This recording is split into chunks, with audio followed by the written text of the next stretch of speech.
classes and things. And so having an eye on our anticipated forecasted enrollment for the coming year is really important. And so I'm giving you a sense now of kind of where we are in a slightly different way, I think a better way than we have in the past. So that you're checking our kind of thinking on what is a really important part of school and its livelihood. So this table provides by grade level and overall our anticipated enrollment for next year, both as of September and then over the course of the year on average. The over the course of the year on average drives our budget and the revenues we receive to educate each of the kids that we have the honor of serving. So in column B by grade, you get a sense of kind of where we are now enrollment wise. And so we've got a healthy 6th grade enrollment, healthy 7th grade enrollment. Our 8th grade enrollment was down from 2 years ago and it stayed down. And so that's where things are now. At our high school, as you know, we're capped at about 280. I can't go above that. 275 is a healthier number programming wise. We're at 271. We haven't backfilled a few seats late in the year where kids have moved on to other schools or other places for personal different needs. So we're at 271 and 530-ish overall right now. On average, we're at about 535 over the course of the year enrollment wise. In thinking about next year and where we are now, and the way in which you can kind of understand this is know that our 6th grade this year will be 7th graders next year. Our 7th grade will be 8th graders next year, so on and so forth. So there is a connection between where we are now and where we'll be in September as kids move to the next grade and cohorts move to the next grade. So we expect very healthy enrollments in the 7th and 8th grade next year. Again, we've got about 69 kids in our 8th grade this year. With our 7th grade graduating to 8th grade, we'll have 94 students in the 8th grade. I say that because right now we have approximately 80 students that we project to be in our 6th grade, which is fewer than we had this past year. We are working to improve that and get it close to ideally 96. But right now, if I had to anticipate where we might be conservatively as a worst case scenario, I'm looking at something closer to 80 students. Overall, in looking at 7th and 8th grade, and then the high school and where things stand, with an enrollment in the 6th grade of 80, we'd still be at 555 to start at September with these other cases. And I think at the high school, we haven't really had issues with enrollment. In fact, in the 9th grade, we never had issues with having kids enter our school as of 9th grade. So you'll see at the start of the year, I am a bit ambitious in having 285 students in seats. And that allows for us to perhaps, if we lose students, not backfill. Backfill can be hard when kids come in mid-year because they're just not accustomed to our school. There's more work and effort that goes into that, and better to have a consistent student body over the course of the year. So that's the rationale there. Obviously, if we get to 96, which would be our ideal in the 6th grade, you see the number jumps up to 571. And that would be really healthy, even if our high school numbers in the 9th grade were at 70 instead of 80. We're still at a very healthy enrollment. And so that's kind of where we see things going at this point in time. Over the course of the year next year, and this is budgetarily where things are impacted. If we have some attrition over the year, essentially we're reimbursed based on our average enrollment over the course of the year. And so in thinking about that versus where we will be in September, if we have some students leave our school, maybe it's 3% or 5% over the course of the year, which is what this last column represents, we may end up at 538, just hypothetically, based on historicals, if we start at 555. And we're okay with that. We're going to be budgeting at 530 students. And so over the course of, if that happened, we'd be in a healthy place. And so as we back up and set the school up in a healthy way, both with enrollment, programming, community, and budgetarily, this is how we're sort of seeing things as of now, where like the challenge is 6th grade enrollment, but with a strong 7th and 8th grade enrollment, and where we see things in the high school, the way in which I'm budgeting in the current year has us in a healthier position in the coming year than we are now, which is still quite healthy. I'll pause there and see if folks have clarifying questions or questions about just my thinking and The rationale. one that jumps out is the 69 in eighth grade, 69 moving to 90 and 9. How are you gonna do that? Oh, sorry, We 80. back- Yeah, no, 69. good question. We tend to, ninth grade is a very natural backfilling year as some of the students in our eighth grade continue to our high school. Some of them go to other schools and then we backfill. And so, as you know, we're trying to ramp up the number of students in our eighth grade that retain and continue to our high school. And we've made some effort this year in doing so. I expect those numbers to be up, but we still backfill going into ninth grade. And that's just a very natural time in which kids enter high school and make changes about what schools they go to. And the other question, it's obvious, it just is the math, but why are we at 51? Not 12th grade today, 51 bumped to 70. What happened? Remind me, just what It was happened? it was a small cohort to begin with because we had a big 11th and we had bigger grades when these students came in ninth grade. So we didn't have as much room to take in more ninth graders and we just haven't backfilled the same level. I know it's just math. It's just a big no. Okay, got it. Yep. I think they started out at 55. That's the seats we had. It was an incredibly small freshman Got it. class. So I bring this to you all to give you a sense of like forecasting where we are now, again, from like a governance standpoint. This is an important factor. So that's where we are. I think it's probably the most important update within the dashboard for the metrics that I tend to share with you all each month. So I think with that, we can move into committee reports. AFC. Yeah. So Kristen, you've been waiting a long time for this moment. This is amazing. You get to sort of experience a full dash of a board meeting. And so sorry about the start late, but late start, but happy to have you here. Do you want to share your screen? Yep, I will. Can you give me access? Yeah. And I'm sorry, my light kind of like took over. Night has fallen. You might, Chris, if you have, for some reason, oh, there I am. Maybe that was me. Kristen has access now. Okay. Thanks. Thank you.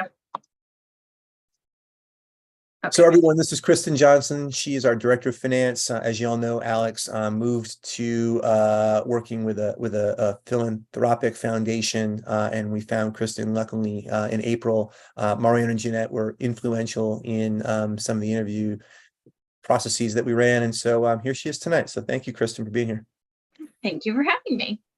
So tonight we have the financial reports for the month ending April 2023. So overall, all of our metrics are nicely aligned with the NSAID standards.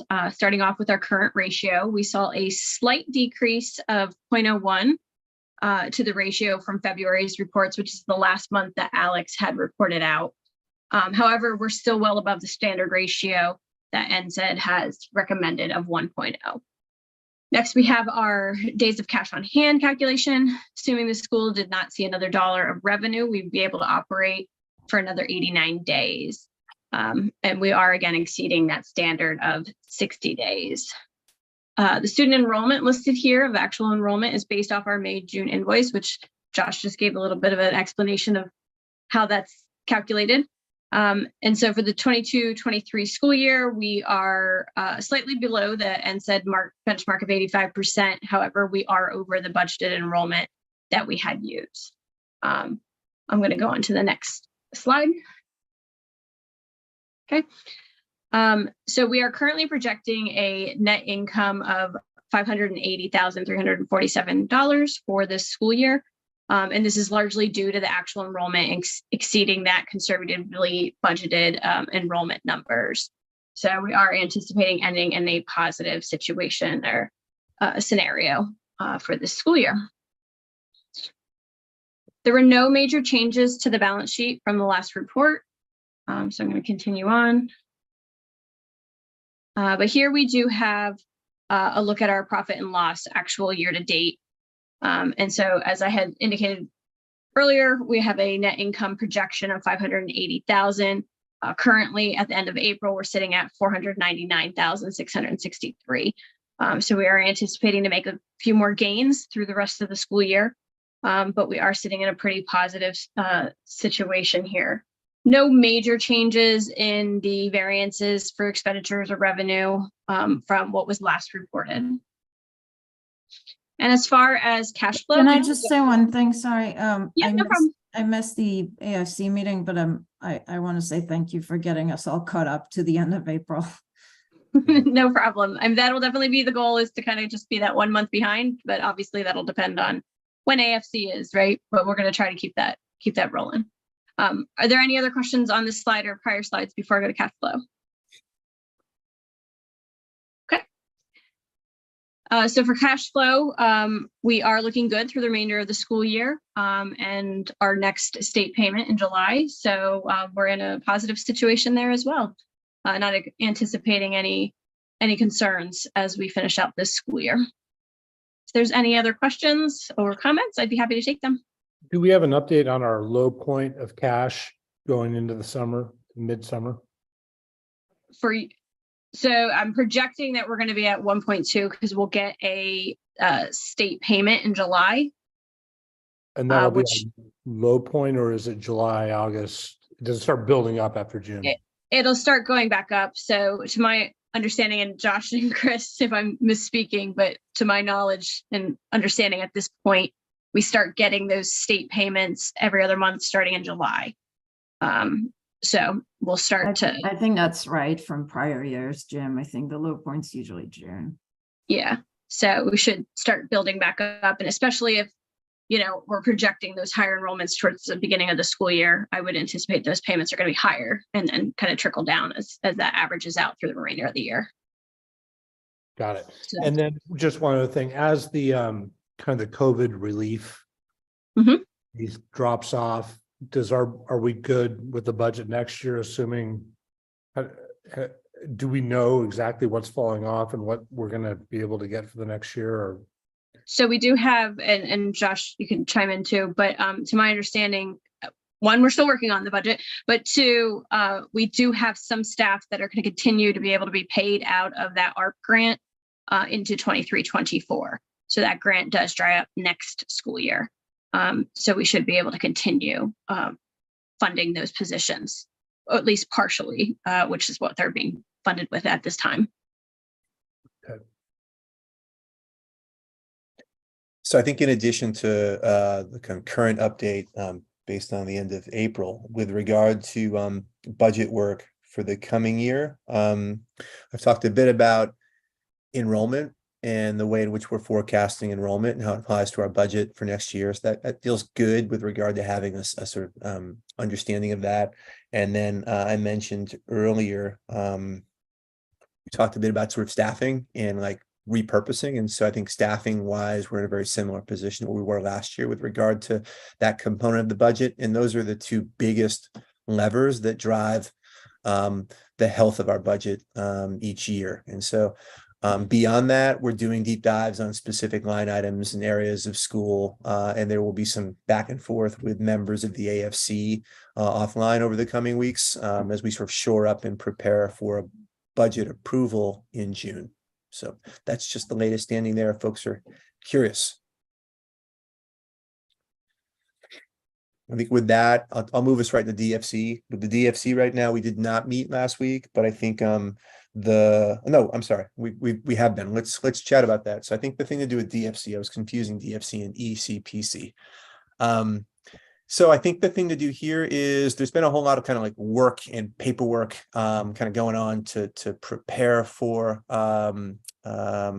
the purchase of building. I would say this, I think, we were waiting for authorization and that finding. And I think the 4-year renewal, why not 5-year? Well, 5 years still positions us to move forward with the purchase with confidence. That's coming from Baird, coming from Cliff, etc. And so that's what we're doing. We're moving forward right now at this time with that transaction. Okay, but Josh, hold on. That's a board decision, right? So the board needs to hear from Baird and Cliff. Yeah, so it was cool. It was great to have them at the meeting last month where they were able to kind of field some questions and things like that. Right, but that was before the 4-year renewal. So we need to hear from Baird and Cliff, an update given the 4-year renewal. Yeah, maybe I know that there have been invites and I know that council has been involved in the calls on Thursday at 11 a.m. And I know that's typically where like a lot of discussion happens. If you want to have them also at this meeting as they were last month, we can do that moving forward. But I mean, I think that Thursday 11 a.m. meeting where like we've got representation and folks kind of on that I invite. understand, but that's the not the place. board. Like, again, I don't want to harp on governance stuff, but like the board needs to make decisions on stuff like that, and Yeah. the board needs to be informed. So I think in that case, then we can call them and create an executive session for that, if that's what you feel is fit. There are no decisions to be made today. So this is more of an FYI and kind of update. I understand, but there is a decision to be made about whether everybody's comfortable proceeding with the bond offering given the 4-year renewal. And it's not, I'm not saying people won't be, but you're presenting it like a done deal. And I don't think it can be until the board has been fully informed. Where, Josh, I can't, Fair enough. Jim, you want to speak to that? can you scroll down a bit? I want to see when we start seeing our next approval. Presumably when the bond's priced, right? We can back out then. Mhm. What's our next, Well, So according to Cliff, there should be we a need- board well, approval Cliff on said items we as if a the board board need- decides to move forward with that before the Yeah. posting on 6/1. So I Well, think we coming need- to tonight, the Yeah. recommendation or the ask was that an executive session take place potentially on the 30th of May. Okay. Okay, so we'll know more by then, because we do have to approve a bunch of documents. right. Mhm. Right. Correct. So let's just make sure on the 30th, there are a lot of people on that call from the underwriters and Cliff, Mhm. et cetera. Yeah, so I think that, I mean, that's sort of like that was the end point here, but I think in terms of timeline of things, I can report out that, you know, we're moving along according to the timeline that's been presented and according to some of the unknowns that occurred with the authorization taking place a month later than what we thought. So I think that's the sort of current standing based on last Thursday's call, with another call happening this Thursday. The only thing in my mind that would change my mind on this is that if the 4-year issue resulted in materially different pricing. That would be it. I can't see anything else changing my mind. Markets are cooperating still and whatnot. They're bumpy, but they're cooperating. But so, we do need to take a look at that. And I can't tell. So yeah, let's make sure on the 30th, there's a pricing conversation and, Right. because, well, the ratings assigned. I mean, I assume somebody's talked to the rating agency since we got the 4-year instead of 5, and the rating agency is saying that's not going to change their view, or are we just going to wait for that to happen? And I if it does, received, we pull the plug, or how does that work? I received an email this afternoon from S&P with some questions regarding renewal. So I have a call tomorrow with Baird in then providing that feedback or those responses to S&P. That's 2 hours old in terms of news. Okay. So I think that's the immediate next steps. I think there's that correspondence with S&P, which would then influence, as Jim has mentioned, potential pricing. And then from there, a call on the 30th, where I think the move here is to just, I know it's laid down at 9:01, but I'm asking for more of your time on the 30th, and whether a morning, afternoon, or evening call would be best for members of this team.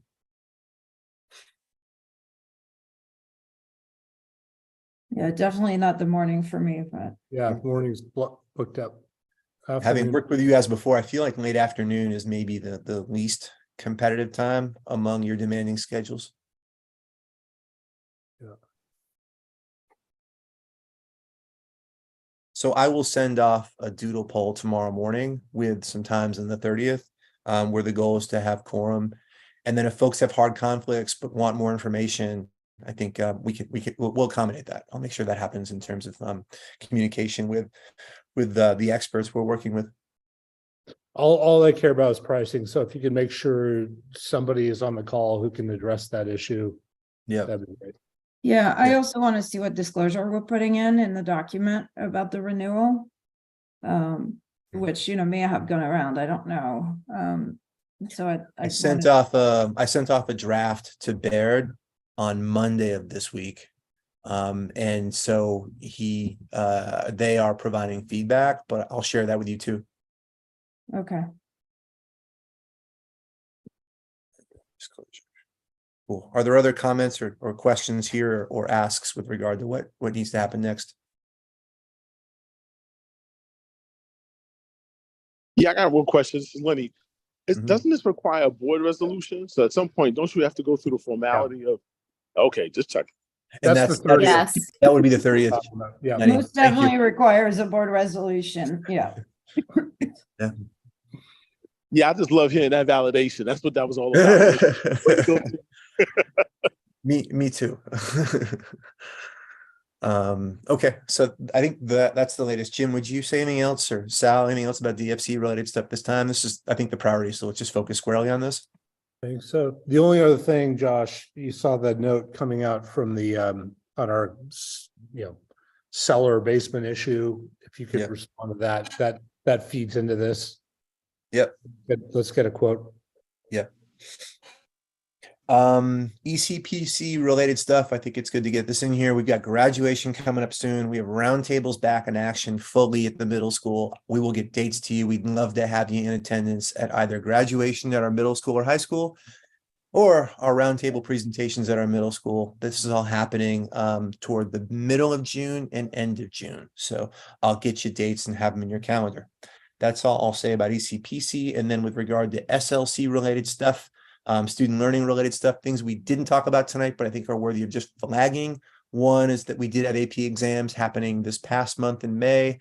And so kids took their exams, put forth their best stuff, and I expect there to be some gains continually this year from last year. And so look forward to looking at those in August.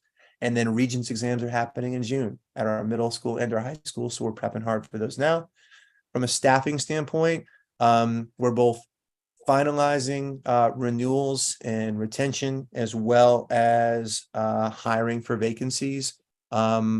Full throttle right now. I think if I were to sort of mention a challenge or maybe an area of opening where we're putting forth more effort, it would be in middle school ELA, where we have a couple of folks who are leaving. So those are the vacancies we're maybe prioritizing, but obviously it's just a busy time of year with the stuff that we've talked about tonight, as well as this being peak hiring season. So that's the latest there with regard to where things are. I think we move into approval items next, Jim. Yeah. Okay. So the first item is the minutes from the April 25 meeting. Does anybody have any questions? Okay. Seeing no questions. If you could all turn your video on for a second. Jeanette's there. Lenny. Let's see. How many do we need? We have enough? I think we do. Four, and we Okay. have Okay, all in favor? Seeing.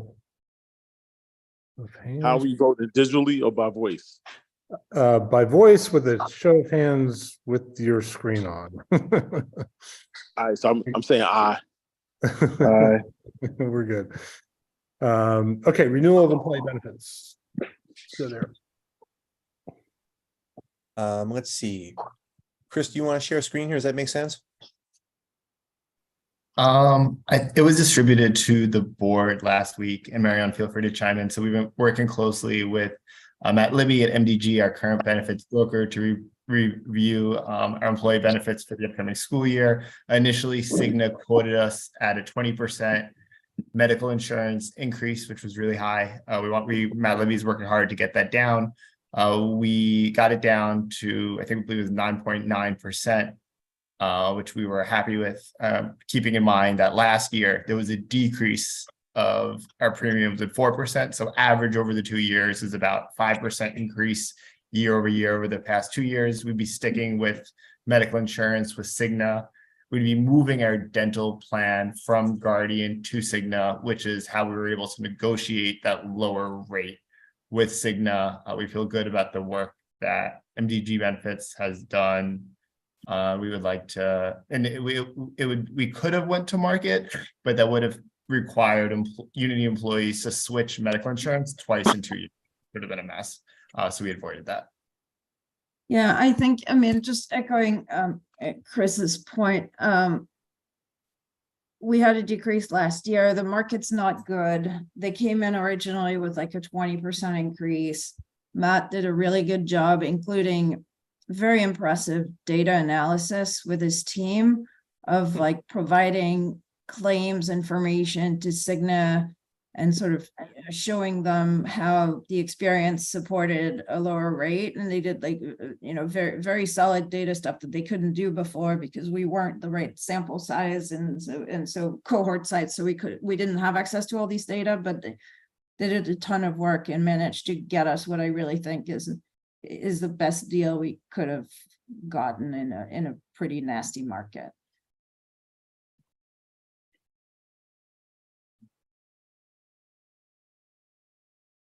Jamie, read it. Okay, perfect. Okay, any questions from anybody? Good, okay, all in favor of approving the new benefits package? Okay, thank you very much. Yeah, and thank you, Mario, for being involved in this, and making sure that we're making good sound movement forward with this, given the conditions. No problem. Okay. Public comment, we skip that. Or anything, Josh, you want to tee up for the next meeting?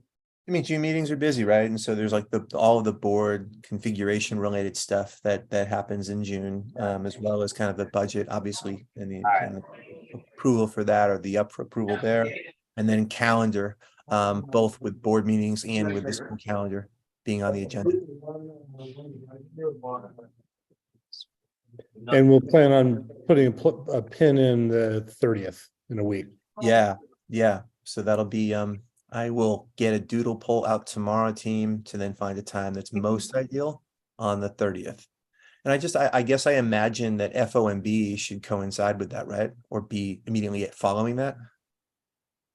Whatever works for the people who sit on that board, right?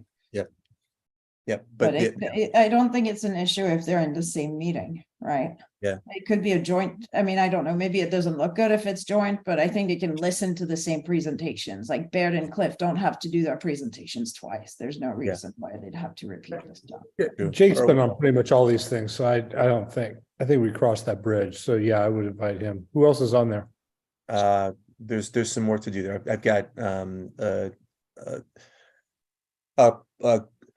corporate lawyer who I've known for some time, who has been involved in the school through like a volunteer capacity, and has been at our events and things and helped us out. So I think he's a good candidate for this. So he'd be the third candidate, and then Casey would come off per the recommendation of Cliff.